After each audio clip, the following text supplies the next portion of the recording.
বিশুদ্ধ তওবা কিভাবে করব এটা আমরা অনেকে বুঝি না। অনেকে মনে করি যে মুখ দিয়ে জাস্ট আস্তাগফিরুল্লাহ বললেই হয়তো তওবা হয়ে যায়। বিষয়টা এমন নয়।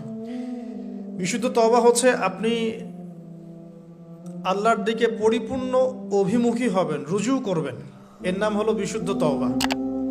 যে পাপগুলো করেছি এগুলোর জন্য ক্ষমা চাওয়া, এই পাপগুলো কোনোদিন করব না এরকম প্রত্যয় ব্যক্ত করা, আর যদি অন্যের সাথে সম্পৃক্ত কোনো হক থেকে থাকে সেটা ফেরত দেওয়া।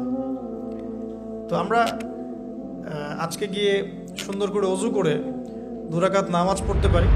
2 রাকাত নামাজ পড়ে আমরা আল্লাহকে বলতে পারি যে আস্তাগফিরুল্লাহাল্লাযী লা ইলাহা ইল্লা হুয়াল হাইয়ুল কাইয়্যুম ওয়া আতুবু ইলাইহি।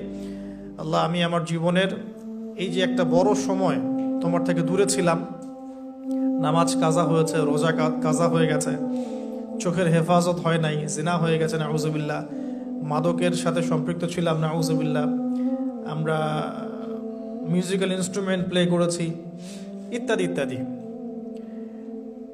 এগুলো থেকে আল্লাহ আমরা আজকে তোমার কাছে তওবা করছি, ক্ষমা চাচ্ছি এবং আগামী দিনগুলোতে তোমার হুকুম আহকাম মেনে চলার তৌফিক চাচ্ছি।